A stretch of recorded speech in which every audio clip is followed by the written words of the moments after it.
Well, howdy, y'all. Welcome to another high-powered episode of the High Voltage Live Show. I'm your host, Willie Snyder from NEC Code, coming to you live from the Mile High City, joined by my awesome co-host, Mr. King James Stallcup, over there in Hook'em Horn, Longhorn Country, giving old Hook'em Horns from the Mile High City. And thanks, everyone, for joining us. Really appreciate it. Don't forget to smash that like, subscribe, and share.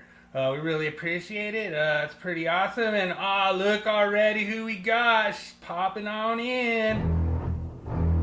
We hadn't walked him yet. Oh, man. I don't know. He only proved you wrong like 16 or 17. If you prove King James wrong like 16 or 17 more times, Daniel, we're going to block you. No, it's a lot of fun, him winning the quizzes all the time, but I made sure I have a tiebreaker question tonight, and they're always easy, so, I make sure they're super easy. Like, I want to make sure King James gets them right, so that's why I keep them. Yeah, that's why we did all about Canada Junior League hockey crap. Yeah. I learned a few ways to stump you, so that's one of them. So I had no freaking clue on any of that. I was like, I didn't get one right. You think I got one guess? No, you got the tiebreaker right. I did get the tiebreaker right. That's true. But no, I really appreciate all the participation, and thanks a lot, dude. Yeah, it's the PS2, the second jersey, the third jersey, or whatever they just came out with. So yeah, it was pretty cool. Just got that baby for Christmas.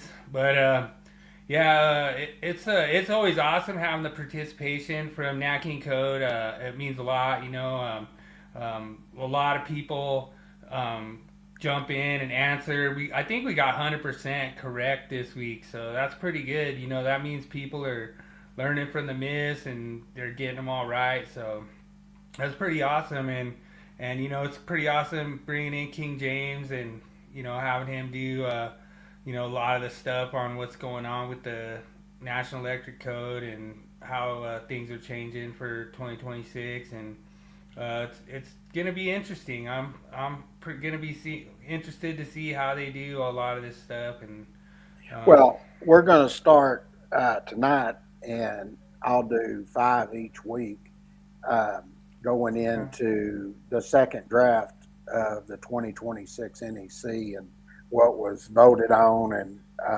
correlate it with what took place in the first one. Matter of fact, you're basically gonna get to see it with the text I've already done and everything. I've already written like 60 of them. Oh, nice. So, welcome in, Bridget. Long time no see. Bridget. She's just cruising out over the pond. They went to Dracula's tomb over there, so that was pretty cool. Check that out. There when I'm riding around a lot of times, I like to listen to audiobooks, and one of them I'm listening to now is called The Vampire Vortex or something. But anyway, what it is, every one of them, they have powers and stuff to protect the Earth and all of this. And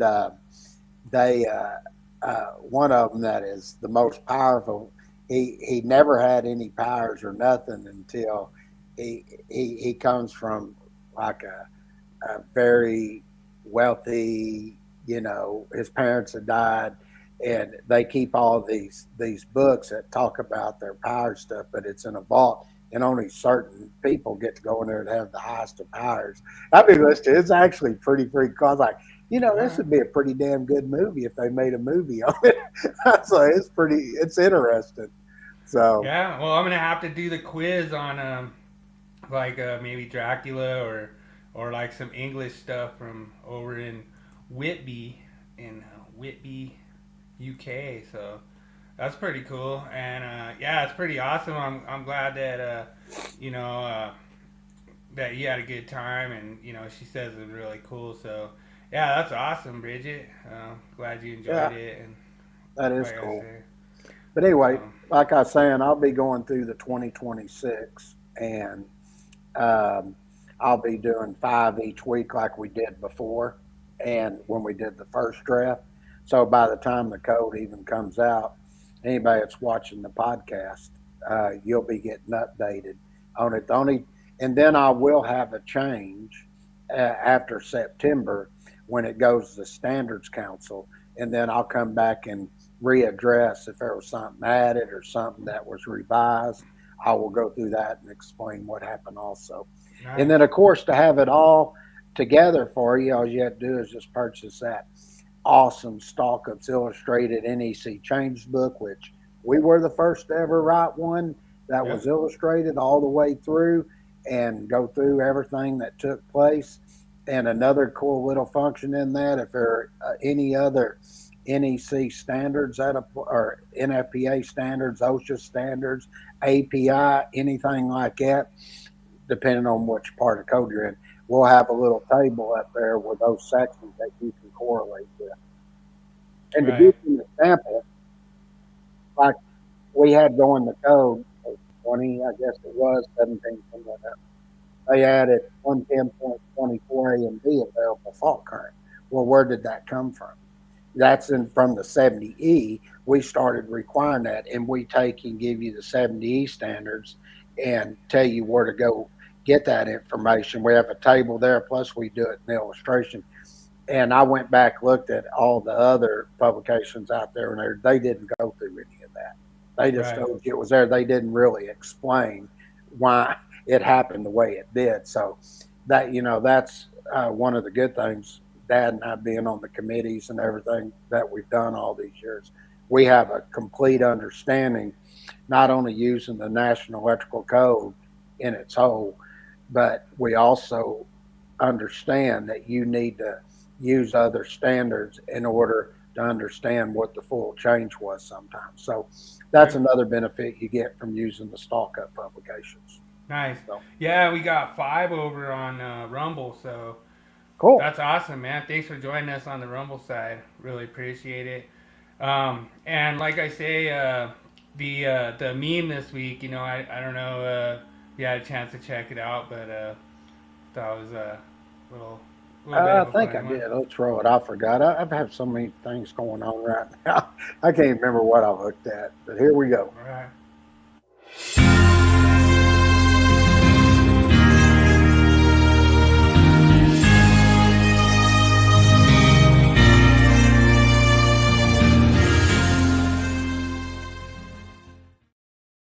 Like that one is like a super, super old one. I want to say that's like literally the first meme ever. Like I remember they had that one hanging in my electrical shop like a long time ago. Like I want to say like probably 2011 or 2012. So that one goes way back, probably like 10 years. So yeah, I remember seeing that a long time ago. Yeah. So I figured I'd roll an old classic, but nothing wrong with the old classics. Yeah, figured I'd pull something out of the vault. I'm an old fart. I go for the classics. I'm Gen X, baby. Yeah. A lot of people don't even realize that. There was somebody that had messaged me about one of the publications. He comes on the podcast, and he said, I heard you say, are you really 61? I said, yeah. He goes, dude, you look like you're in your 40s, man. I said, yes, I'm an old fart, man. Right. Yeah, you're exactly 10 years older than me, so yeah, it's pretty crazy. Getting up like there. By about a month or something. But I am Gen X, baby. Yeah, me too, man. So that's cool. You're the older Gen X. I'm the younger Gen X. Oh, okay. I'm the original. I'm the original Farrell. Yeah. Yeah. We a lot of stuff's changed a lot. Like with the smartphones and everything. Like I remember growing up, like I used to have everybody's phone number memorized. So like I'd have everybody's phone number, like whoever it was, like, and you don't do that anymore, Oh yeah. I don't know if y'all did this, but when I remember when I was going through my apprenticeship and everything, our second year we were learning about the computer chips and things like that, and the gates and all of that, and transistors, everything that was in it. we actually studied that stuff and how the gates were used and all of this other stuff, and never used any of it. But we actually studied that back in 1983. Yeah, I was about right back when I started my company, but no, I'm just kidding. uh, but Shots have been fired. I know. I remember, like, I started the trade in like '95. That's when I really started my company. I was like a first year apprentice, but like that was back when you used to like kneel down. You used to like take the piece of pipe and you could kneel down and you make it like a little platform so you could cut it with your hacksaw. Hmm. You know what I mean? Like they taught you how to like wedge it between your knee and your Oh like yeah. leg, and you made it like a little support so you could cut it. And Oh like yeah. we didn't even have power tools back then. Like Mm-mm. all the drills were all corded. Like if you got a hammer drill, you had to get a corded one. Like they didn't even have cordless anything. Hell, And we used the hell out of them hacksaws. yeah, Back that's coming through. I got probably scars on every single finger from the piece of conduit After where you you, cut through and it pop, hell yeah. yeah, and even with gloves on, it still cut you, you know. I But remember when they finally came out with a bandsaw, man, I thought I was in freaking heaven. yeah, yeah, and wasn't it like the big one? Like it was like the on a table, and you had to like, The first one was, and then they finally came out with the other portable one, but it was, of course, it's cord and plug connected. We didn't have the cordless like we do now, and right, I'm telling you, that thing was freaking heavy too. I mean, it yeah, had you had to hold it up there, and the only thing you really had to worry about was really you had to put a line all the way around it. You had to be looking over, and you had to take your time going down, or it would start cutting at an angle. yeah, And because the weight would drag the yeah, blade. because it was Yeah. so heavy. I mean, you really had to hold it and just sort of go little by little, and you sort of went back and forth like this just to Hmm. make sure that it didn't go at a side angle. So, Yeah, there's oh a yeah. lot of stuff you got to think about. Like, I remember I was doing a job with like a plumber, and he was saying that he was running emergency service with a rotary phone, and I was like, that's got to be. I mean, just thinking of the visual of that, I was like, that is horrible. I mean, that is a whole reason to not even be in service. Just like, you're sitting there like, gotta call the customer, oh, Hey, gotta call supply house. the Gen X is the last generation that knows how to use analog and digital because Yeah. we did both of them. Yeah, I mean, I remember like with the rotary phone when you like mess up a number. Oh man, you're done. Oh, if Like you messed up a number, you had to hang it up and start over. yeah, and then sometimes you wouldn't get a dial tone right away. Oh yeah. Sometimes it wouldn't go to dial tone right away, so you'd have to wait. And man, that must have been a chore running a emergency service with a rotary phone, man. That was Oh, rotary phones, man. I remember having them, and I remember what was that with Chris Rock and Jackie Chan, I think it was, and uh, he was talking about using the rotary phone. You go here, ta ta ta ta ta ta ta ta ta ta ta ta ta.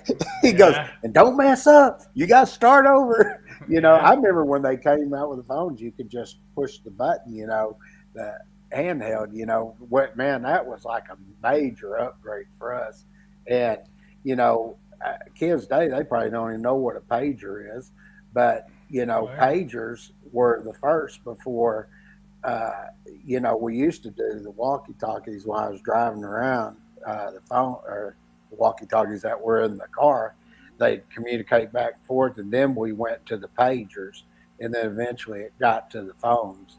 But Yeah. oh yeah, I remember doing all that. And when I was growing up, the big phone that everybody used to get that was considered the best of the best was a Motorola phone.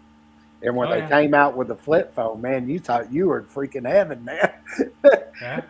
And of course, if you did any texting, it ain't like it is today. You'd have the numbers on there if you were going to set up for a text. if you wanted C, you had to push it 3 times. Do you remember that? Yeah. Oh yeah, it was something. Um, yeah, like when I first started as a foreman running work, I want to say it was like early 2000s, maybe like late 90s.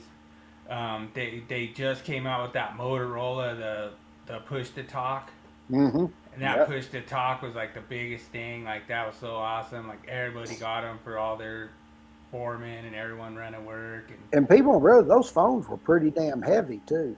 oh yeah, They wasn't like they are today. I mean, and I remember everybody would take those and they wanted a pouch to carry it in. Not like phones today, yeah, everybody just slips it in their pocket or where. But back then, you didn't want to be pushing on them or anything because you had a little flip that come up. The big bulky portion contained everything. Then you flipped up and had it like a little small thin piece that flipped up, and that's what you looked at. I mean, it was the phones were totally different.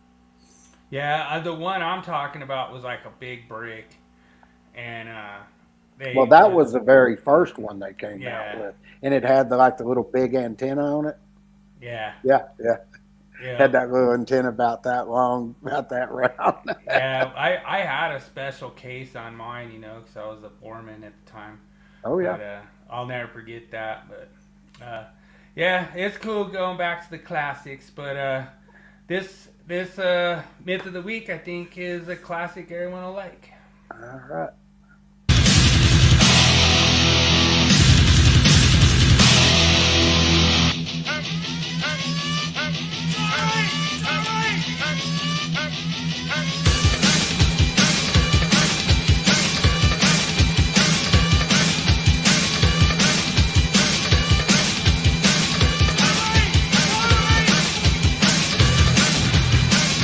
It's time for Myth of the Week.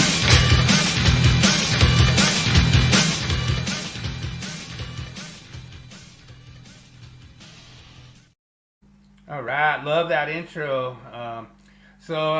Yeah, the myth this week is kind of a classic one that a lot of people say.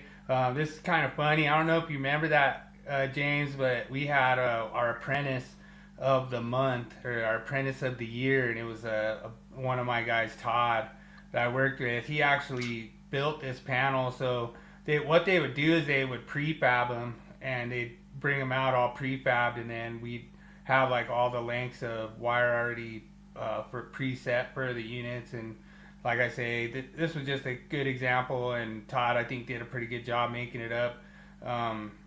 But there's not really any splices in here to speak of, but a lot of times what you'll notice is that some of the arc fault breakers or the GFCI breakers, they won't have long enough tails to go to the neutral bus, so you can just splice them in there as long as you have the correct circular area, the correct cubic area to do that splice in there.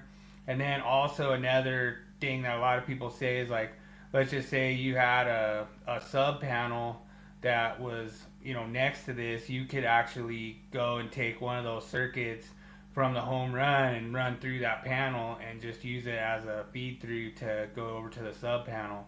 Like if you were to like run out of breakers and you already had all of your home runs terminated there and you didn't have enough room, and you go set a sub panel, then the code permits you to just run through there, use that as a raceway, and run it over to the other panel. So in essence, you could actually take one of those breakers, just splice it through, and then just run it over to your sub panel and tie into another breaker in the sub panel. But you're just going to have to label that there's other energized conductors that's traveling through there, so that if somebody's going to like demo that out, they realize that there's another power source that's passing through that. And like I say, there's all the requirements in there. I did this on the 2020 because a lot of people, we joke around a lot that they're saying, oh, well, it's new code, and so I just always do that, not necessarily new code all the time. So I know a lot of jurisdictions are on 2020 now, so I just figured I'd put it out there for the masses. But Yeah, when I look at this, I think about, I never really see too many panel boards where they'll have feed through conductors or splices. Okay. And when you go over and you look at 312.8, basically all you want to do is look at A, and it just basically says you can do it. And then you get into looking at your conductors, and it'll tell you that the total of all the conductors that you're installing at any of the cross sections of the wiring space, that you don't exceed 40%. And then whenever you're taking and doing splices, taps, and stuff, you don't exceed 75% of that cross sectional area of the space. That's True. all you really need to know at this point. But I thought about this for a little bit, and I was thinking to myself, you know, where have I actually seen that they do this? And I've been out on a lot of different jobs as they'll have me come in, do expert look at their installation and stuff. And one of the places that I would actually start to see this is where they have an isolated equipment grounding conductor. And I've seen where they may have to go and they'll have an isolated receptacle. And I've seen them where they've been pulled straight through, but I've also seen them where they've also have come in and they spliced it right there. Right. And then I've also seen it where they come in, and if they have a whole bunch of them, then they'll take and put an isolated equipment grounding bar in, and then they'll make the connections to it.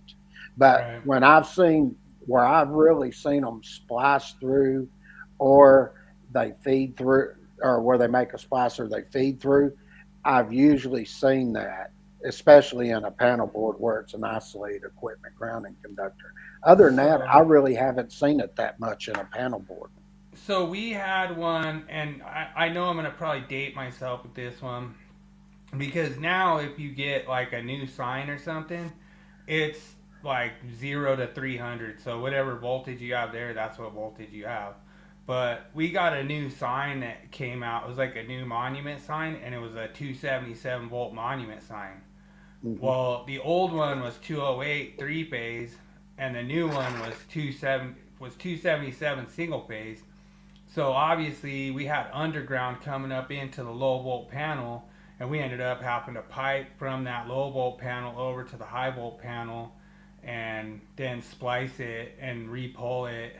I think it was even like different wire. I can't remember exactly what happened, but I think it was like the wire went bad or something happened, and we ended up having to pull all the wire out, repull it like number 10, change it over 277.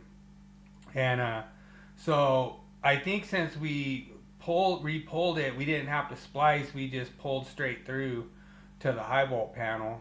Hmm. But there's nothing that would prohibit us from splicing either way. Like, and like that was kind of one of those things that I think I remember where we had problems because there was not a neutral at the sign, and we ended up having to do all this crazy stuff, and it was a mission. Like, Well, you would have to identify them conductors with two system voltages like that.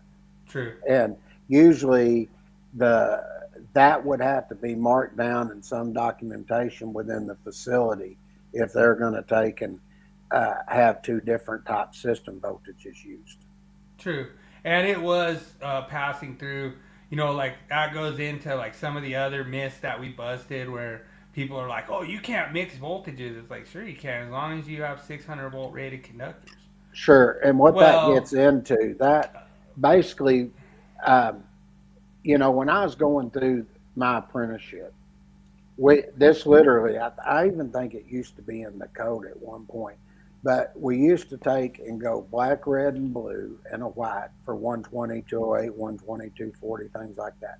And then if we were going to have a 277 480, we implied what we called the boy method, which was brown, orange, yellow with a gray.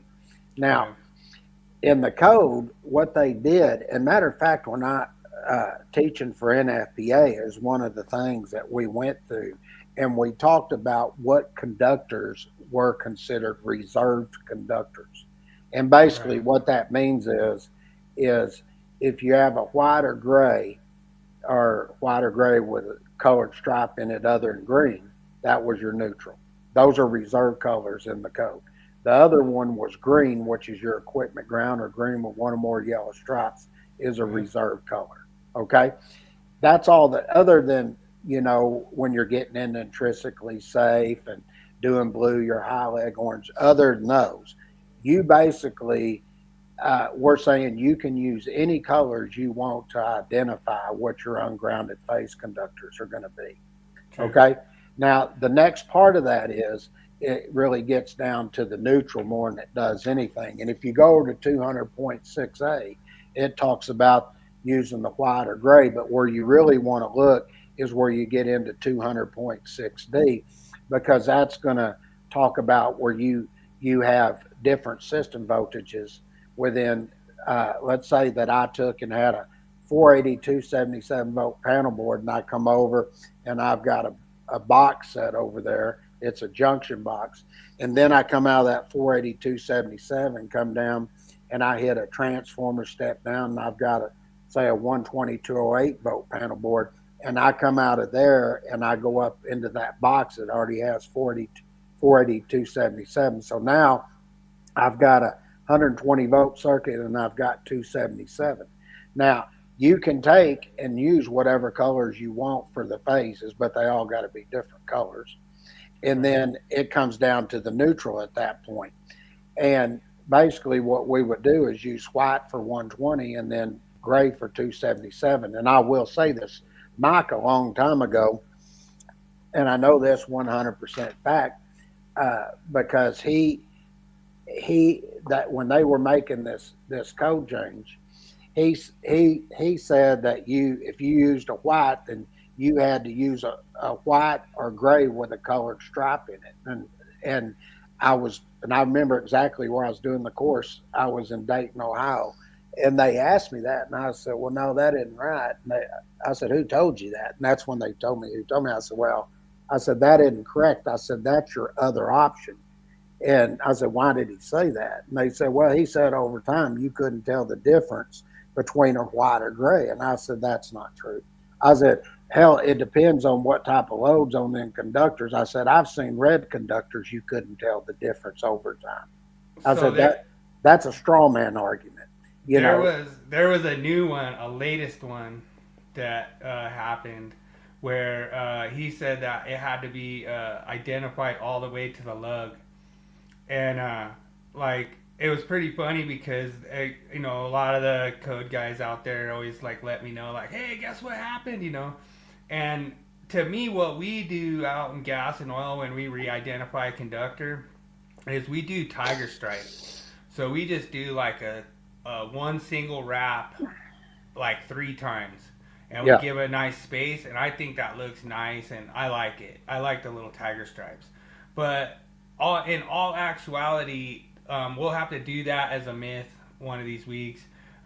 Basically, all the code says is it has to be one circular wrap. So it doesn't say where, it doesn't say how, it just has to be identified with one circular wrap of identification. Correct. So to me, I think that's a little light. I've heard people say, oh, it has to be 6 inches, and stuff like that. And there's nothing that says length of identification. There isn't. But getting back to that, you can use white or gray, and for each one of them. And if you want to use one with a different colored stripe, you're allowed to do that. But anyway, because that was going around, you can go back and y'all can verify everything I'm saying is true. The next cycle that come out, guess what happened? They put them in a list exactly the way I just stated. True. So, some will say, oh, you're picking on them. No, I'm telling you what happened. And you can go back and see that, to me, what that does, it's verification of exactly what I'm telling you is true. Yeah. And the people that were in the trade at the time, some still are, they'll go back if they ever listen to this podcast. They'll tell you, yeah, that's what happened. You know, so that's why I like to bring up that particular portion. But now the other thing that I would look at here is and the reason I brought this up is if I have a sub panel out there and I'm going through that sub panel with a isolated equipment grounding conductor, I'm probably, as it's going through there, I'm going to put yellow stripes on it. Yeah. Or I'm going to buy one with green with a yellow stripe in it. Even if it's passing through, or I'm making a splice there, because that's an isolated one, I would want to make sure people knew that wasn't an equipment grounding conductor. Sure. It's an isolated one. Okay. Yeah. So that goes back to experience and things like that, things I've seen over time. And when you brought this myth of the week up, that's, I gave it a lot of thought, and I was like, damn, I really hadn't seen them where they really done that in a panelboard enclosure, except for an isolated equipment grounding conductor. So just to give you some leadway there. That's the whole reason why I do these myths of the weeks, is because I think it's really fun to kind of explore a lot of the things that people commonly hear, like inspectors saying, oh yeah, you can't splice in a panel. It's like, okay, well then how do you make up, like if you have some of these arc fault breakers and they have, like a lot of this, that's the thing that's crazy too about a lot of this code language and the technology. It's gotten so out of control better. Like you look at like the arc fault panels now, they don't even have pigtails anymore. They just go on a bus bar. Yeah. And like all this stuff is like so much better. Like a lot of this code, like that people say like, oh, you can't splice in a panel. Well, yeah, that was based on some of like the old technology, and you didn't have to worry about splicing in a panel because you didn't really need to if you made all your conductors long enough. That's correct. Now they have so much stuff. Like we have like some of these type 2 SPDs and stuff, or type 1 SPDs, and they only give you leads that go just basically long enough to get into the enclosure, Yeah. And so then you got to splice those. There's so many examples, like you have photo cells and stuff that are designed to go directly onto the panel. There's time clocks, just so many different things that you have to, there's no other way to do it than to splice. Like especially like with factory conductors, a lot of times, like, how are you going to do that? Your factory conductors aren't long enough to make it to the overcurrent device. There's only one way to do it, and that's splice in there. So, this one is kind of an easy slam dunk one. That's why I think everyone got 100% this week. So, A+ on the NEC code followers. But like I say, this myth that you can't splice or use a panelboard as a raceway is busted. You 100% can, and I don't see nothing in the code that says you can't, unless you don't comply with any of those conditions in that 1 through 4 of that 312.8. Correct. So if there's one of those that you don't comply with, then it's all out the door. But sure enough. Yeah, so that's pretty awesome. So you want to go ahead and you're going to do your 5 topic of the week. Yeah, let's roll that sucker.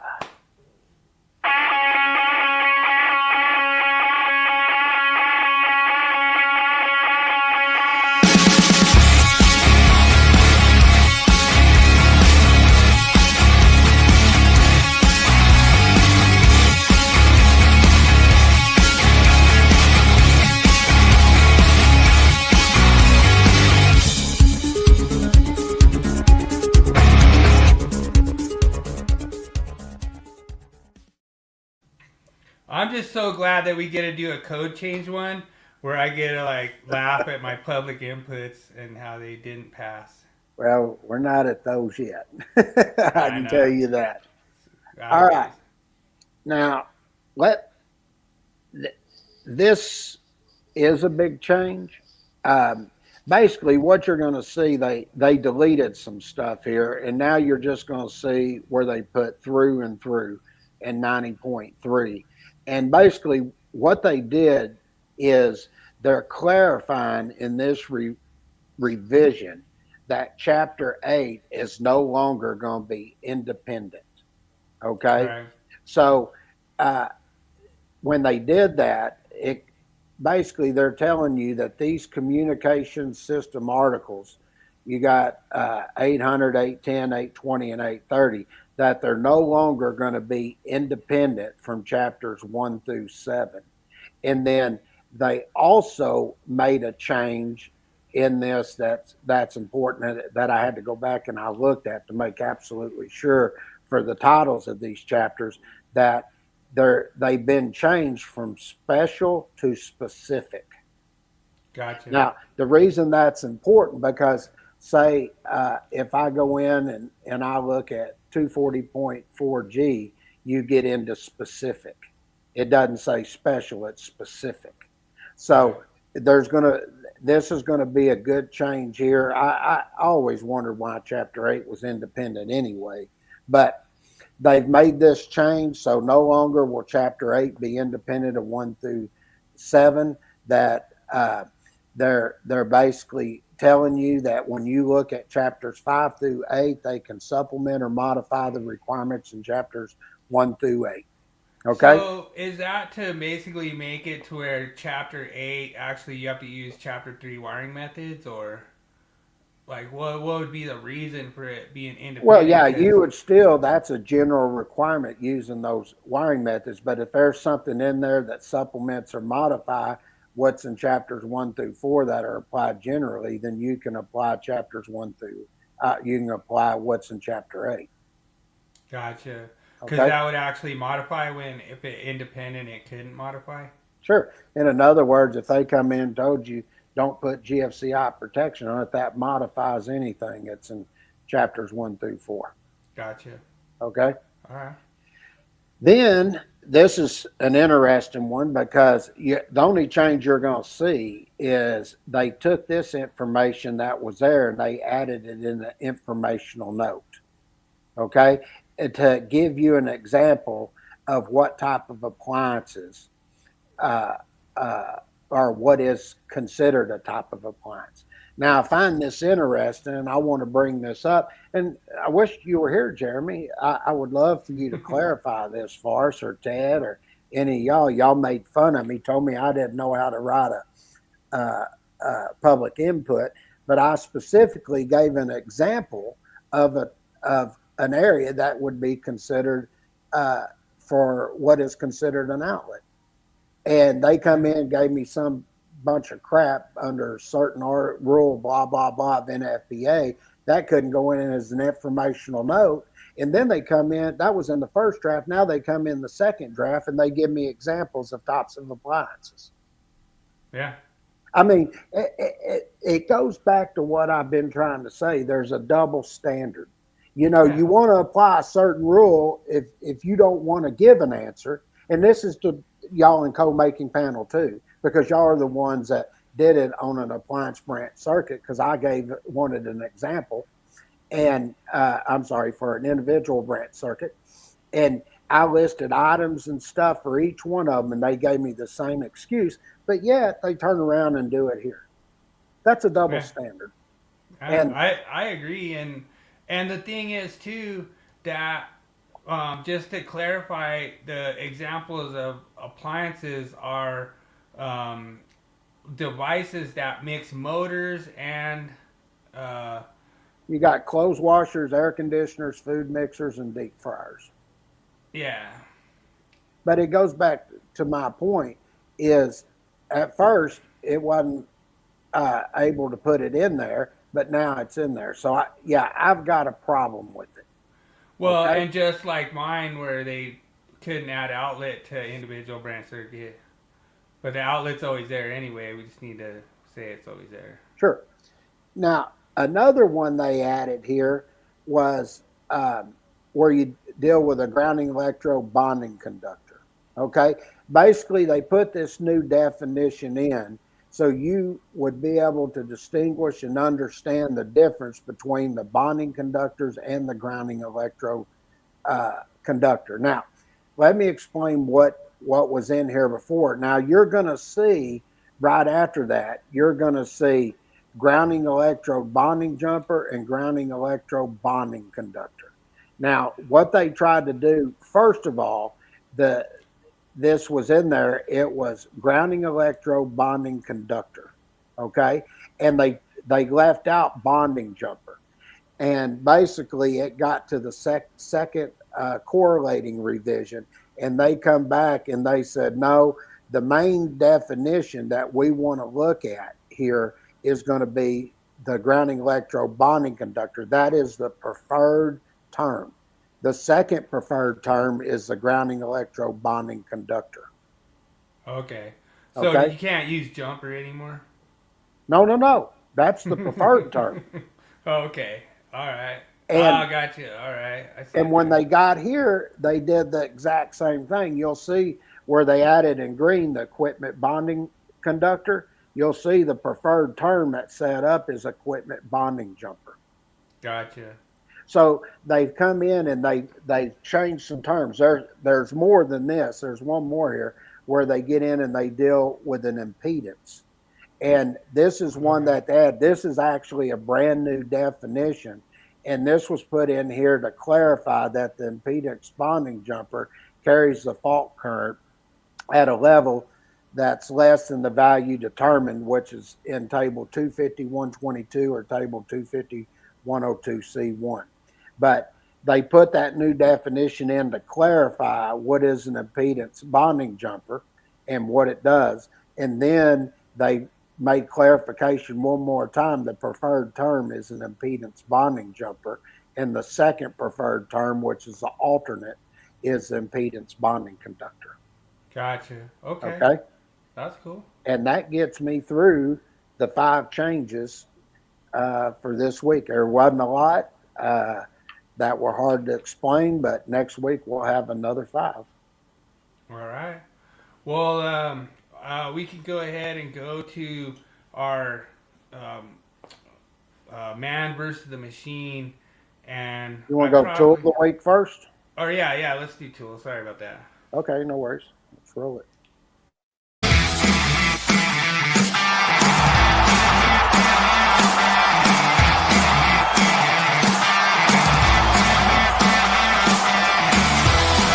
It's time for Tool Review of the Week. Sponsored by Electricians Only Tool Review and Nipex Tradesman.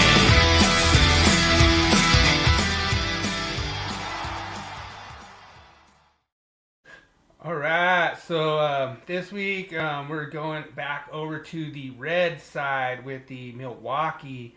And this is actually the most compact impact that's ever been created. You can see there it's smallest size, 4.3 inches in length.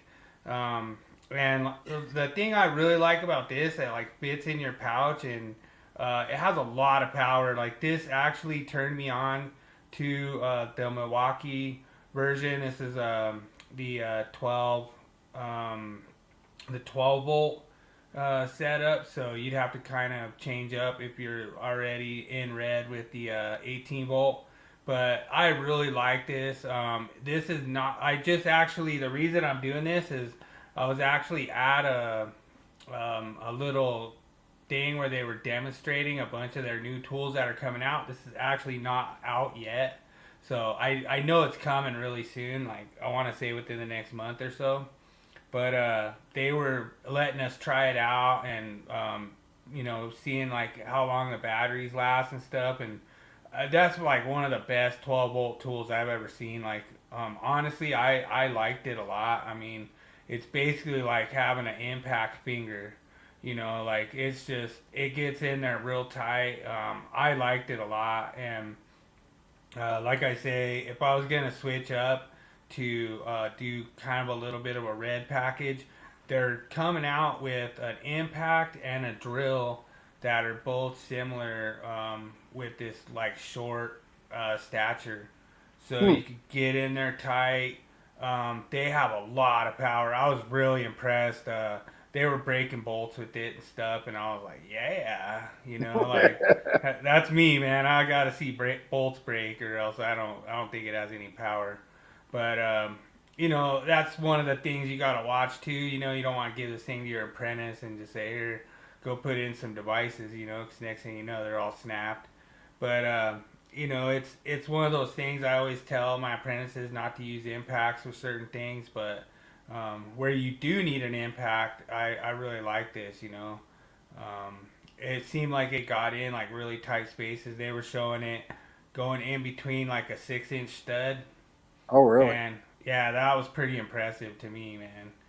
Like, cause usually you have to go in at an angle when you're trying to go inside that 6-inch stud. So yeah, it was pretty cool. And like I say, look for the new compact impact in stores soon. It should be out. And the other thing you could do too is you could go on to a lot of these different websites. They give these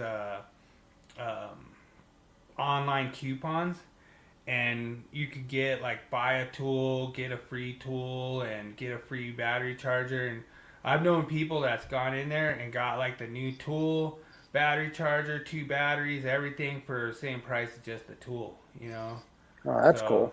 Yeah, so keep an eye out for those Milwaukee deals out there. It's like a 2 per deal, so it's pretty cool. And like I say, the rep that was showing it off was telling us about all those different deals, online deals you could get, and the different tools. They're basically what they're trying to do is they're trying to come out with like a 2 per deal, where they have like a compact impact and a compact drill, and then you buy it, you get a free charger and free batteries and stuff, But their batteries are getting a lot better, and especially like the 12-volt are getting a lot more powerful and last longer. So I'd be looking for that in the future. Like I say, that could be in my toolbox coming soon, Daniel. I do get red sometimes. I do have some red tools in my toolbox, but Daniel gives me crap for being a Yellow Decker fan, but is what it is. But I want to see if you're able to do it this week. Are you able to ask this directly to ChatGTP? Because what I've been having a lot of people say that I've been asking ChatGTP and ChatGTP knows me or whatever. So I want to see if maybe you ask the question to ChatGTP so we get it live from you, from your end. That way there's no cheating on how AI answers. Because I've been training AI. Maybe AI gets it right, but everyone says that I've been doing it wrong or something because I ask AI the question. But are you able to like maybe copy and paste the question and ask ChatGTP and get like us a live answer of what ChatGTP says? Yeah, what I'll do is I'll do the question first, and then I'll put in whatever the question is, and then see what ChatGPT gives us live. I just want it to be fair because everyone says that I'm cheating, and I'm not trying to cheat, but like I say, there was almost none right for a long time, and then that way you can like agree or disagree directly, like. Okay. We'll see, because I think I've got you on this one before. Okay, let's kick it up. All right. For years, man tried to create artificial intelligence. On this segment, we find out, is AI smarter than King James?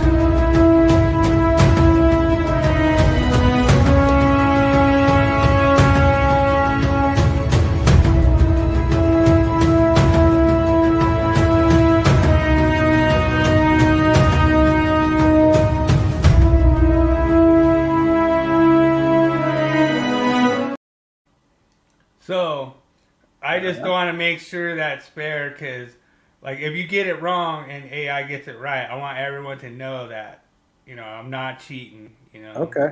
All right. Let's see what the question is. All right. So, surge protected devices shall have a nominal discharge current rating of not less than blank 1000 amp.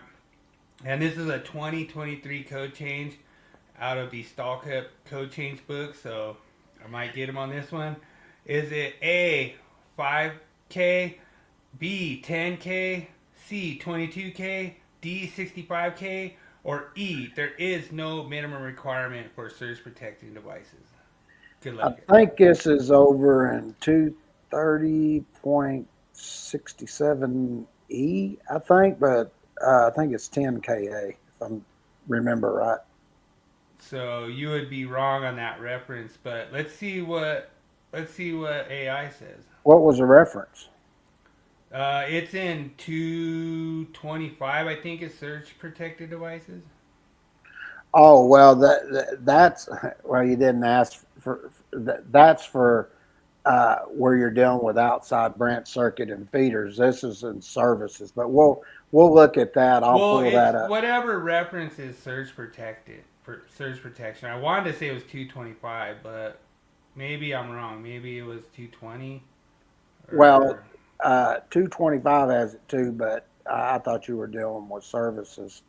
Let me pull up here before I'm typing it in right now. Then I'll also go over to NFPA and we'll pull them out live and see if that is actually in there.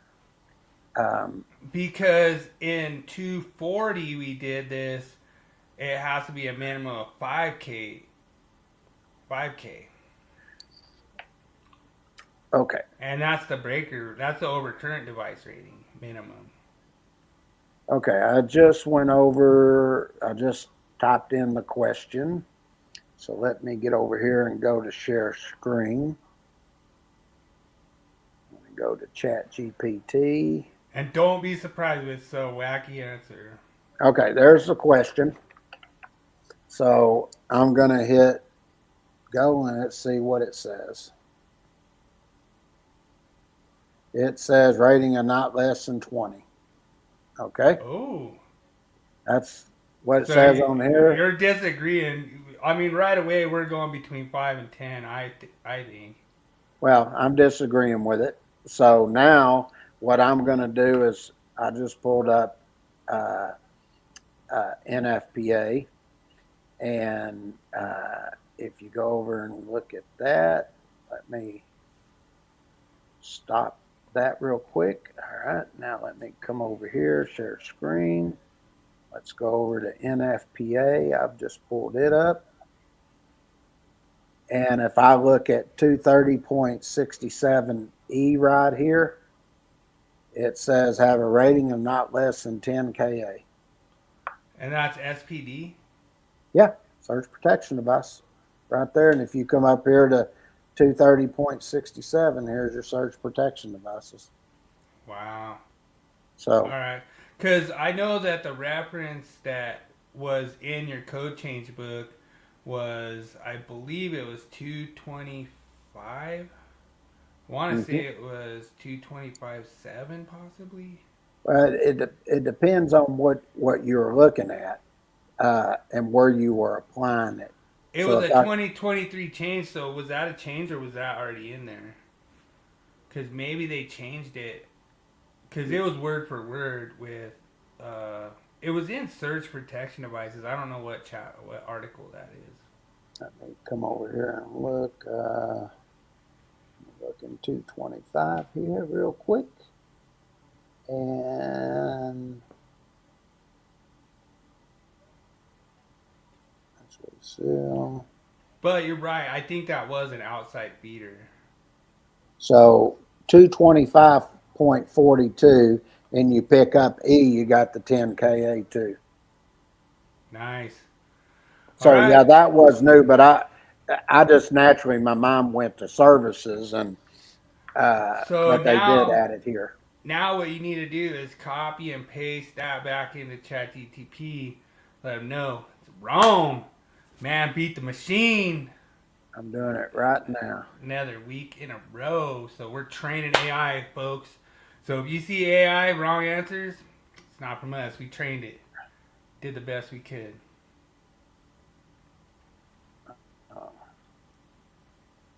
That states.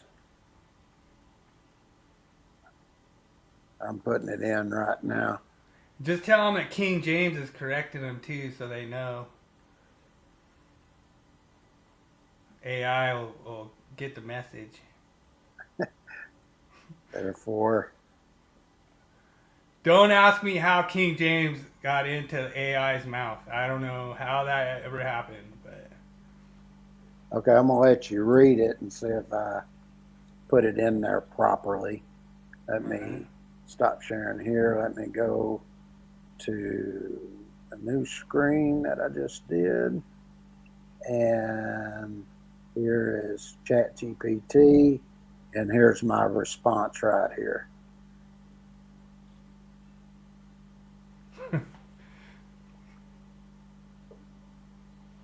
all right, I like it. Perfect. Let's see what AI says.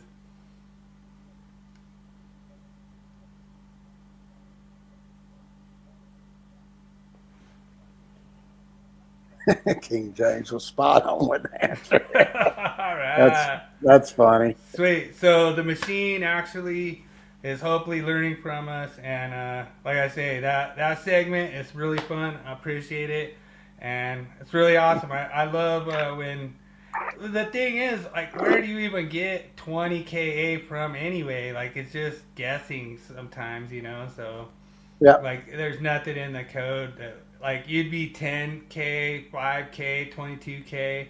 Like, I was thinking about the, you know, values that I could put, and dude, we actually had somebody answer 22K, so that's cool, you know, because there could be some systems that require that SPD to be full rated for that AIC. Mm-hmm. You know, like if you have a 22K system, then yeah, your SPD is gonna have to be rated for that. But this is just based on the minimum. Mm-hmm. So, you know, like that engineering kind of goes a long ways. Like there's some that could be, you know, 27K, and then you would need to go with the 65K because they need to be full rated. So, right. That's cool. A lot of fun, and congratulations, you beat the machine, and I appreciate you, you know, making it fair. You know, that way everyone knows I didn't type it in or I didn't train AI to be wrong or anything. You know. Yep. Like, so it's cool. 100%.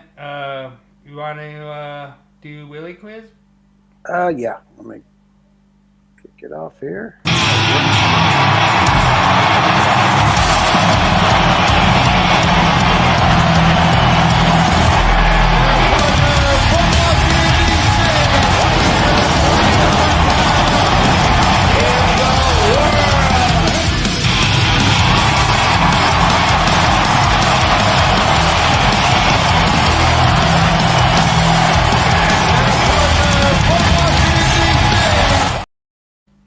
Dude, that's so awesome, dude. Adam's so awesome for doing that. I haven't seen Adam pop in or any of the other people I invited, but no worries. Really cool. Thanks so much, everyone, for joining us for the Willie Quiz. Question number 1. In which U.S. state is it illegal to drive with a blindfold on? Is it A, Florida? Yeah. Is it B, California? Probably. Is it C, Alabama? Maybe. Is it D, Texas? Probably. Or E, New York City? I don't know. Good luck, everyone.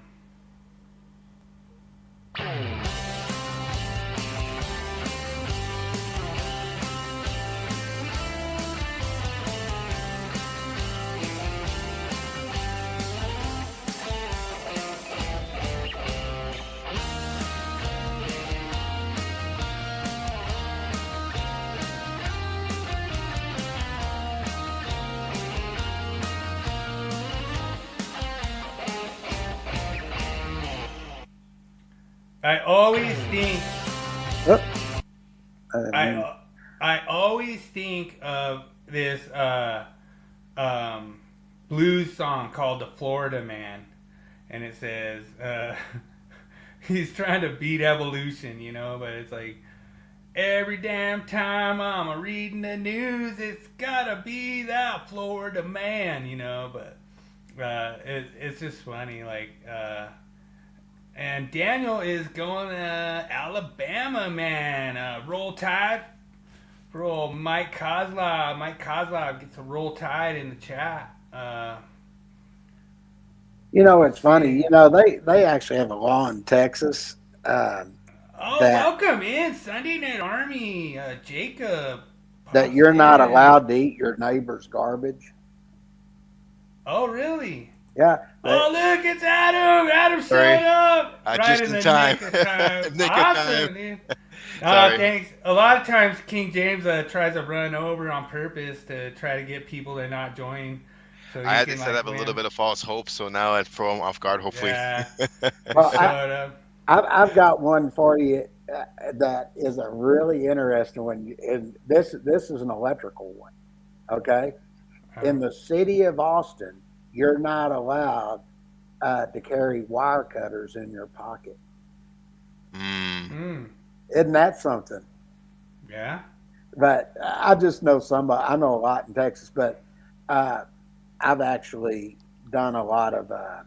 Well, there's Texas in there. I don't know. Maybe you got busted blindfolded one time, and. They also in the city of Galveston, which is down on the coast. One thing that it's illegal for you to do is it's actually a law. You can't throw trash from an airplane. All right. That's an old one there, but for this one, actually, the one that you're looking at here is, I think, if I remember right, I think it's Alabama. I was gonna say it sounds like a very Alabama thing, yeah.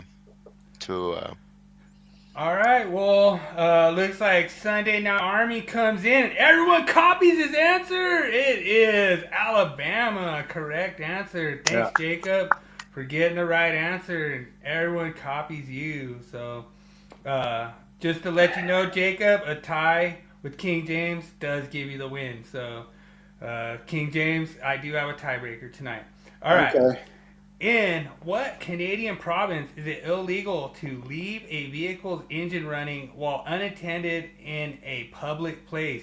Is it A, Ontario? Is it B, Quebec? Is it C, British Columbia? Is it D, Manitoba? Or is it E, New Brunswick? Good luck, everyone.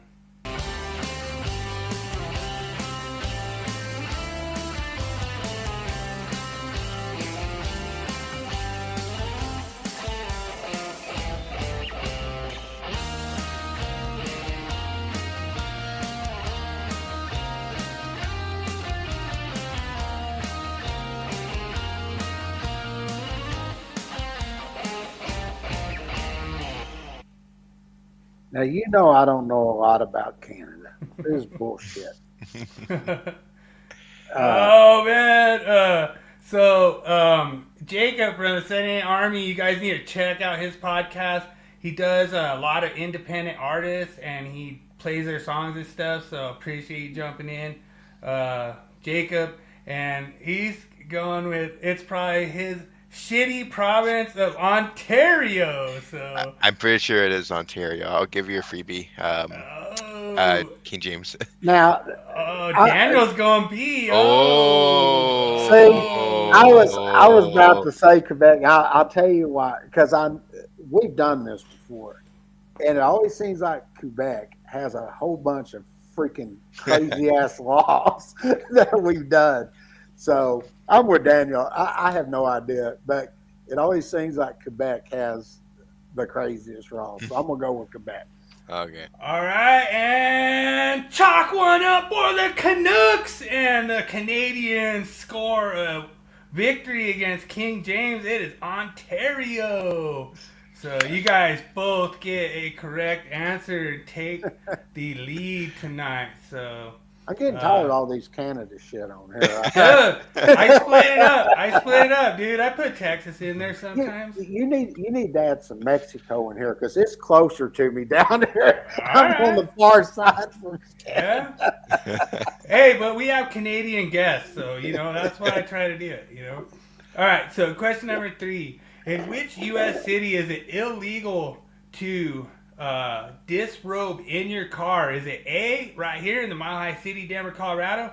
Is it B, San Francisco, California? Is it C, Miami, Florida? Is it D, Seattle, Washington? Or E, Austin, Texas, over there by King James? Good luck, everyone.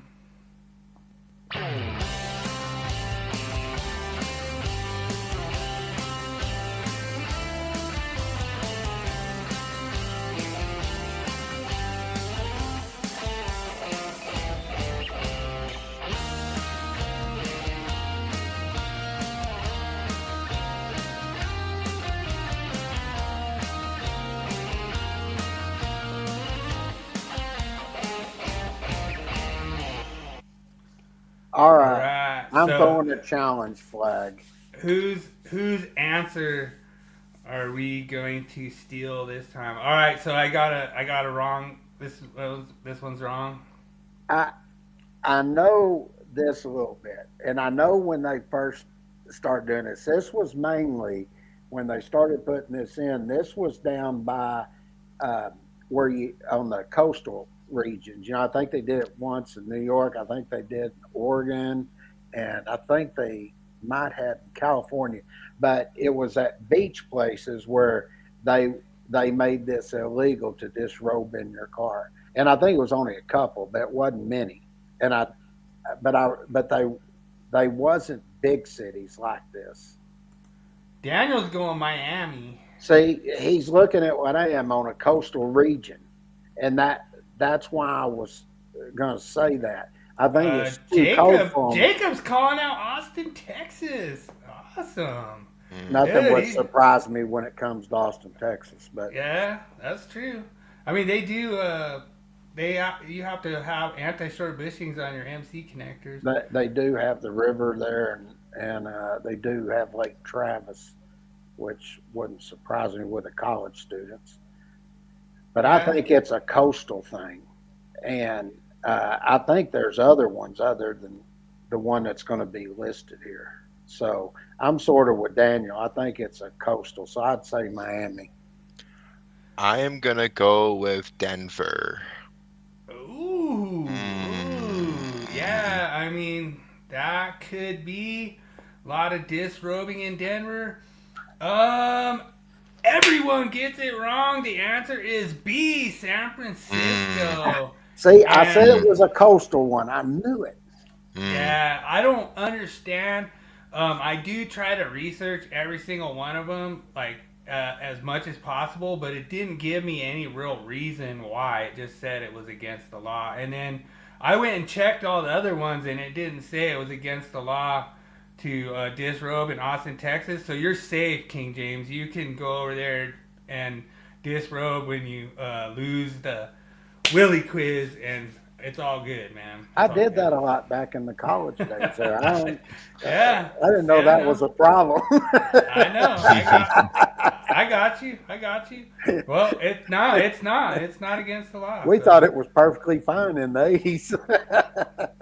So the Canadians still have a slim margin of victory in their sights. All right, question number 4. Which unusual traffic rule exists in Beaconsfield, Quebec? A, honking your horn at night is illegal.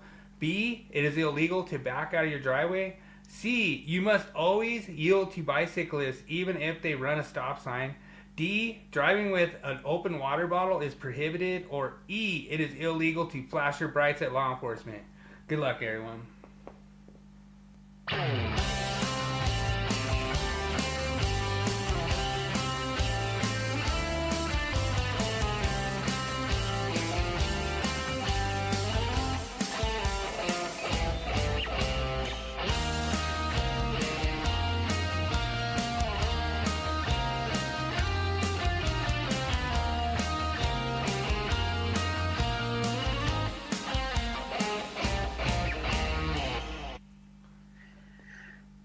Freaking another Canada one.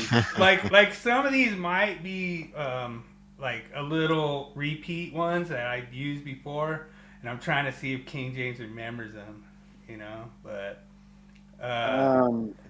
Daniel with the open water bottle, man, it could be a little bit of Canadian distracted driving, possibly. Maybe like an open container, like regardless if it's a water bottle. Yeah. That could be. I can see that. Yeah. That's interesting. Shit. I love it when I get in James's head. Like, if I get in King James's head, because he'll be like, "Oh, I was over there to old Quebec this one time, and we old Dad, he started cracking a water bottle, and man, I told him, don't do that, Pops." Usually when you ask something, it was in Quebec, I'd actually been to the place. It was that one for the dinosaurs and stuff, and all of that. I knew about that, so I was like, oh, okay, yeah, I've been there. Sunday Night Army gives us. He's up there. I think he's up there in Ontario. He's up there in Canada. Sunday Night Army is a Canadian podcast. He says could be A and C too, but he's sticking with E. Flashing your brights at law enforcement. Dude, Willie Jackerson always flashes his brights. He don't care. Willie, he wants you to be on the DL. He don't want you to get that speed. Sounds to me like it'd be something like I don't know why. You can't honk your horn at night. I'll go with A. I will go with B, backing out of your driveway. All right, so it looks like we have a lot of different answers that all come together, and Adam takes the lead and gets the correct answer. B is illegal to back out of your driveway in How Quebec. the hell do you get out? Yeah, I guess. I don't know. You got to use a mirror or something. I guess you got to back in to your driveway. I guess so. So you back into it, you just can't back out. I guess so, yeah. That's the stupidest freaking law I've ever heard.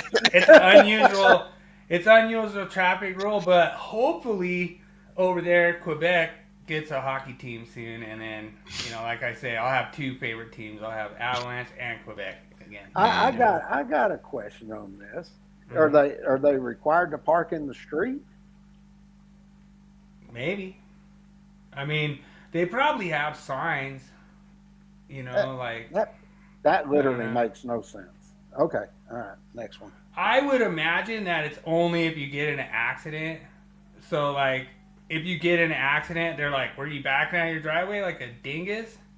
Then I could see it. But all right, so question number 5. In which U.S. state did it just become legal to pump your own gas? Is it A, Oregon? Is it B, Arizona? Is it C, New York? Is it D, Wisconsin? Or is it E, Washington State? Good luck, everyone.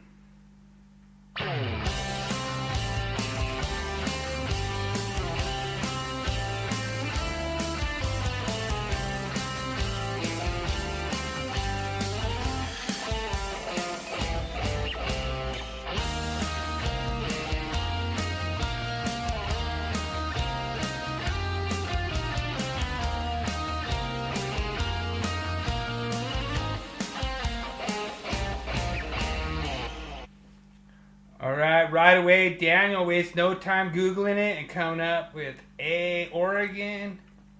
Or no, is that A? Yeah. Oh, A, Oregon. Oh, I thought it was B. But, all right, so Sunday Night Army's going A, Oregon.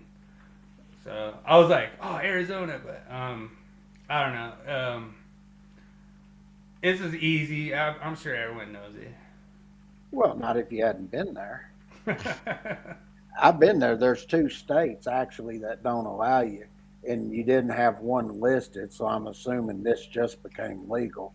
The other one was New Jersey, and there's one other that I know of that I've been to. I wasn't allowed to pump my own gas.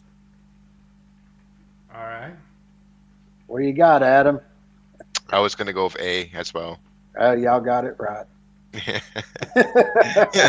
right, easy one. Hey, so Jacob from Sending the Army probably is gonna do a podcast about this because they had a lot of videos of people that didn't know how to pump their own gas and were like overflowing, and it was just really funny. So I'm assuming New Jersey still has that rule, right?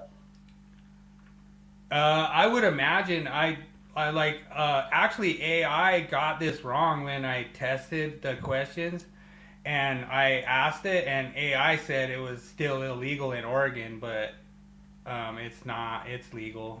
Yeah, But the other one's New Jersey. I know that because, I traveled a lot when I was doing a lot of instruction work.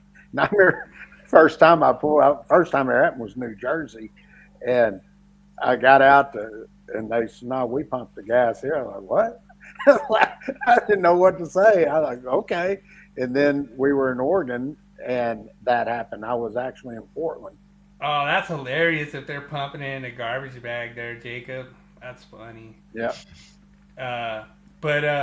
Yeah, they actually have videos, like if you go look on like YouTube and stuff, and it's like pump your own gas in Oregon, and they had like people that were like, there was like one lady that like kept parking on the wrong side.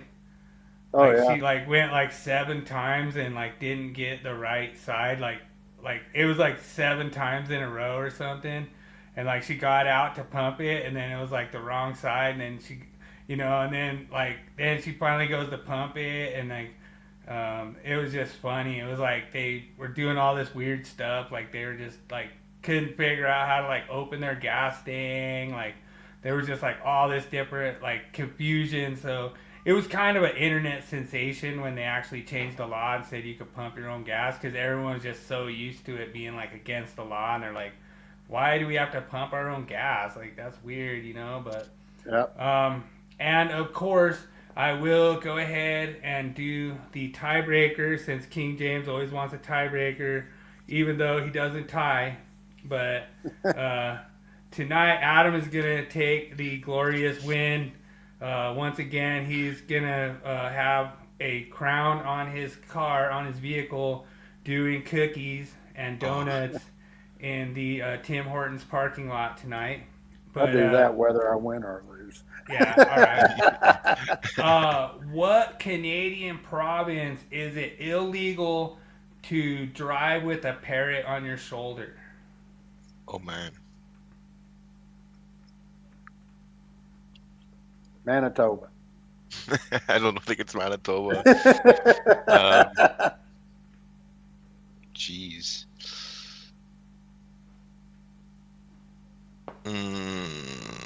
Parrot. What the heck? It's illegal to. Sorry, it's illegal to have a parrot on you when driving, or? Yeah, a parrot on your shoulder, or a parrot like somehow in your vehicle while you're driving. It's actually against the law. Wow, a province that does that. King James says Manitoba. Yeah. I'll go with British Columbia, but I have no idea. I didn't know that was a rule. I think I have the answer in here. Jacob gets it right. It's his Ontario. shitty province of Ontario. Wow. Oh my gosh. Jacob, actually, all he has to do is come in here, answer my shitty province of Ontario. You get all right answers, bro. He really likes being there, doesn't he? Well, he is right across the pond from Detroit, so, I mean, like, you do have that, but... You never hear a Texan say that about Texas. We are badasses. We let you know about it. Everything's bigger and better in Texas. It's a terrible place. That's funny. It's like most of it. No, I give Jacob a little bit of crap because they had a podcast, and he had his co-host on there, and that's all she does is like record like driving around and like how shitty all the drivers are around there and stuff. So I knew this would be a good one for you, Jacob, because he's always around there driving around Canada and how crappy the drivers are and stuff. So it's pretty funny. I couldn't believe because it was just random that I picked those ones that happen to be the province you live in. But you're not in Ontario, are you, Adam? No, I'm in Manitoba. Okay. Cool. So actually, King James was trying to copy your answer and then just went horribly wrong. But I was trying to give y'all some credit, man. yeah, see. Uh, So now what I want you to do, Adam, is I want you to buy a stuffed parrot and just drive around everywhere with a stuffed parrot on your shoulder, and then be like do it as like a live video, and then be like, not illegal here. yeah, and then the next province over for me is Ontario, so I can like kind of go right by the border and just kind of dangle on the line. Like, There you go. no, you can't get me like over here. Yeah, I like it, and be in the HOV lane, so you have like that 2-passenger rule. You know what I mean? You got to turn up the radio and go, twiddle-iddly, twiddle-iddly, twiddle-iddly. Yeah. It was funny because like when I asked AI on the question, just to like I always double check them with different sources, try to see if they're right. It says, I guess driving with a parrot in Ontario is distracting or whatever. It was all Polly want a cracker or whatever. Like I don't know. It was like what it said was like really funny. I wonder how much like if you got pulled over by the cops. I wonder how much a ticket would be for that one. That's a good one.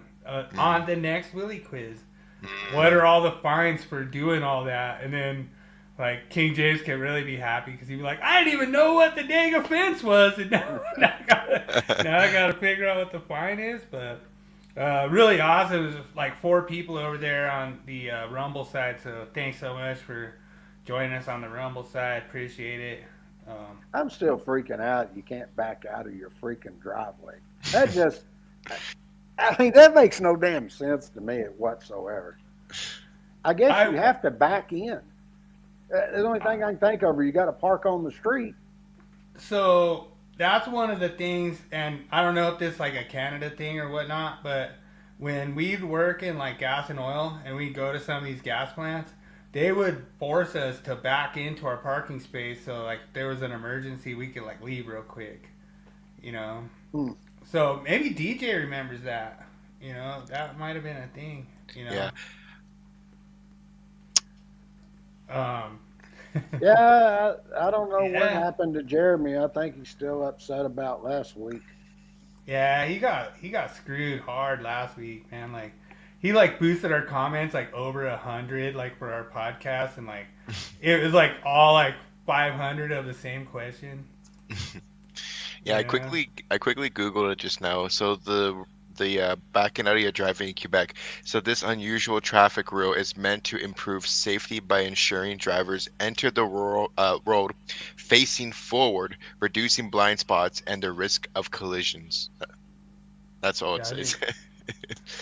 I just want to make sure there's no challenge flags because I try to like research them, and I don't want like it's always like King James when he loses. That's when he gets salty, and he's like, "Man, I've been there. I ain't never seen anybody back out of a drive. Like, you got to be kidding me. Like this is wrong, But bullshit. Yeah, and dude, it's a good thing. Like I do it my way, Jacob has a good point.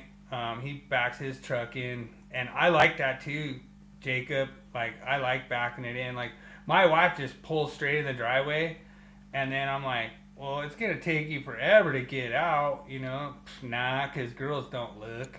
Yeah, that's true. Like, they don't have to look. They don't have to look at the rear view. Like they just later, So, but it is what it is. But no, thanks for joining, Adam. I really appreciate it.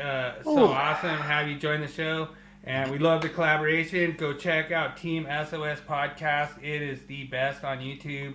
If you guys are into the Word of the Lord and spiritual speaking, spiritual,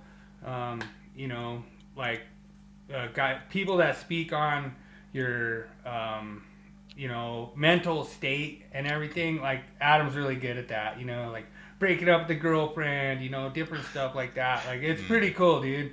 Like getting a new job. That's happened to me, and I got a new job, and then I had to go like talk to you about it on your show and be like, it's kind of scary. Yeah, Kind of scary getting a new job. So for sure, I might even have to encounter that soon because I think just for career development and growth, I think I'm kind of reaching to that point where I have to like switch it up a little bit. So I'm gonna have to go for that mango too, the fear and what's next, and kind of diving into the unknown a little bit. So yeah, it's always rough when you start a new job. Like you feel like you have to prove yourself. Right. But, yeah. Like me, like 28 years experience, it comes pretty natural, But you always get put in those different situations, and you just have to, evolve, and whatever doesn't like hurt us makes us stronger. So it means a lot to have a guy like you that mispronunciates everything, so that I look like a genius pronouncing like some of the towns I'll have to do is just pronounce them like King James and just be like, oh, that over there, that's diesel. Be like, that's DeSaul? No, just kidding. Hey, we say it a certain way. That's the way it's meant to be spoken. Thanks. It's so much fun. Thanks so much, Adam. We always enjoy you popping in. And I got to make sure that I do the pickle shot. Oh, for yeah. you, brother. Pickle shot night. Oh. Adam, just to let everyone know, when I first saw Adam on YouTube, he gets his pickle jar and he starts just drinking straight out of the pickle jar to like freak people out or something. I don't know what it was, but I said, all right, if Adam comes on the show, I'll have a pickle shot ready. I'll do a pickle shot. So Sounds good, brother. got you, man. Appreciate it, DJ. Oh, dude. Yeah, dude, that was... Yeah, so Daniel's talking about... he's a first-year apprentice at a company, and I get hired on as a journeyman. And the first thing they tell me to do is like, oh, you're working with Daniel, and I don't know what he's doing over there. Just go check on him, Mm-hmm. And I'm like, okay. It was like really awkward. And he's sitting there threading 2-inch with a power pony. And it's basically a hand threader. And I have no idea why he's doing that. Like, we try to refrain from it. Like, we try to use the machine. If it's like long pipe or whatever. Because like the only reason you use the hand threader is if it's like a short piece, then you have like, or there's a radius or something, then you can't put it in the machine. You have to do it by hand, And with the 2-inch, it's like it's real finicky. Like you have to have different techniques. Like usually what I do is I'll slide a piece of rigid conduit in the handle, and then you have like kind of a cheater bar, so you kind of have like more leverage on it. You can hold it down better. Or you tie a rope off to the tri-stand, and then it holds it, and then if it doesn't kick on you, And so it was like my first day, they're like, cool, go check on Daniel, see how he's doing, and he flips the tri-stand on 2-inch, hand thread and 2-inch, And it was right in the whole thing where all the bosses were and everything, and they're like, Bill, what are you doing? I was like, oh, they're like, why is he using a hand thread? I was like, Daniel, like, what are you doing, dude? Had to act like I knew what was going on, but I had no clue what he was doing. And then what ended up happening, which was funny about it, was he was like overcutting the threads, and we ended up having to like recut it, and we ended up having to redo a bunch of stuff. But it was really cool because he learned a lot, because I was like, no, dude, you don't measure like that. We got to do it like this. And I was like, why are you doing it like this? I was like, let's just go like this. And then he started explaining to me that he was at one of the food plants that we all worked at and everything. And they had him do all the exit signs, And this was all rigid. Like, the whole thing was rigid, And with rigid, you have to, like, be real creative how you do the bends and everything like that. And he said one time he saw like all the owners and everybody come in and was like, "Who did that?" You know, and he just was like, you know, but he's like a first year, he didn't know what was up, and so that's where kind of that whole circle of life kind of came in, where I took Daniel under my wing, taught him how to kind of bend pipe, taught him how to trigger people on the internet, take pictures of it, you know, and be like, here's what I did, is that all right, you know? And it's just funny because it's technically kind of a little bit of a staged picture because you're not leaving it like that, but that's always a joke, is like, hey, are you gonna leave it like that? But yeah, that was a good memory. Daniel went in there, Daniel flipped the tri-stand on my first day, on my first second on the job, and like they instantly like didn't like me after that, you know. But it was like I didn't care, you know, and Daniel knows I didn't care. I had no fears about it. But the guy who was overseeing the plant, he was like, "You're a journeyman electrician. I shouldn't have to tell you how to do things," you know. And I'm like, "All right." So then he would just like basically sink or swim. Like, here you go. And so he would send me out to go do some stuff, and then I would like consult the prints, look at the documents, look at all the different stuff, and kind of, you know, dot my I's and cross my T's and everything, and make sure I did the right thing. Well, come to find out, I made up this whole entire cabinet, and it was opposite how he wanted it done, you know. And he's like, "Where did you get all this? Where did you get this information from?" I was like, "Well, I'm a journeyman electrician. I got off the drawings, you know." And the guy who ran the plant was right there, and he was like, "Well, how are you doing them?" Went to the guy who's running the plant, and he's like, "How are you doing the rest of the plant?" He goes, "Well, opposite of this." He's like, "You didn't get it off the prints?" He's like, "No." So then right after that, I knew it was pretty much my shipping papers that I did one right and they did all the rest wrong, and they're gonna have to go in and redo them. And they really quickly got rid of me after that. So honestly, I didn't care because I knew I did mine right, and you know, what wasn't a big deal. But that's the kind of like life lessons that we can learn, especially like guys like Daniel. You know, he was only a first year, and like Daniel's like one of the brightest guys I've ever worked with out there in the field, because he's always wanting to learn. He doesn't just, you know, he takes everyone's advice to heart. You know, he doesn't just take one person's opinion and just run with it, you know. And I'll never forget it. Like, we used to, like, this is like, we're out in gas and oil, like, we're basically out in Canada, but not really. I mean, we're in Colorado, but it's just, it's cold in the winter, you know. So we always want to go in all the control buildings, try to hang out as long as possible, stay warm. Like, they want you to work outside. They're like, just work outside as much as you can. But if you need to warm up, you know. And sometimes guys that just get cold, they got to warm up. So all of a sudden Daniel comes in there. I'm making up like a transformer or something, or I'm making up a gear. I'm doing like 500s. I'm doing like 10 parallel runs of 500. So it's going to take me a minute, you know. I'm starting at the back and doing it. And so all of a sudden Daniel comes in there, and I'm like, man, I was like, do not let those guys bust you in here warming up, you know. But it's stupid because they tell you like, hey, if you're cold, warm up. But then you come in there to warm up, and they're like, what are you doing in here, you know? And it was so genius. Like, I'll never forget it. I'm sitting there, I'm just working. Me and Daniel, we're shooting the shit, and I'm sitting there terminating, and all of a sudden the guy who runs the plant comes in. He's like, what are you doing in here, Daniel? He's all, tool inventory? And he's like, oh, okay, carry on.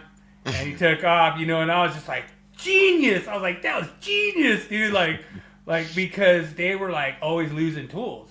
Right. You know, so like they wanted like a daily inventory. And it was so stupid because you couldn't, like, people were always taking tools from this building and moving them over there. So like, even if you knew you had everything in this building, it was over in the other building on the next day. Yeah. Like, and you'd be like, hey, this was over here. And then like come to find out, most of the tools would be gone. Like people were stealing them and stuff.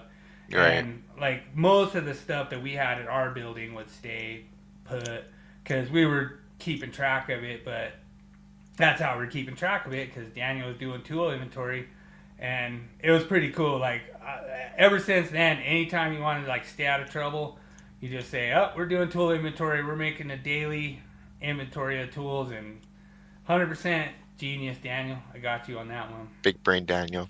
Yep, that was awesome. Mhm. You could always do tool. I'll have to run that for a meme. I actually made a meme about it. I was like, you can't get in trouble when you're doing tool inventory. So that's awesome. But appreciate you, Adam. Everyone, get over, check out the Team Out West. Get over, check out the Sunday Night Army podcast if you guys are into independent music. Jacob does a really good job, and he's over there in trashy Ontario, right next to trashy Manitoba. Yeah, I would even. I mean, I would argue Manitoba is a bit more trashy than Ontario, but yeah. All right, all right. We might even have some little Canadian battles going on here, but Never I know. appreciate it. Thanks so much for balancing us out, Adam, because we need the American red, white, and blue of King James and myself to get balanced out by the Canucks over there. So appreciate it, man. Unless we become the 51st state, then. You never know. Never know. Never forget Never know. the burnt orange either. Yeah. You always got to do a hook 'em horns, too. Right on, Adam. Well, we're going to go on to our next segment. All right. Wall of shame, baby. Wall of Here shame. we go. Shame. Shame. Shame.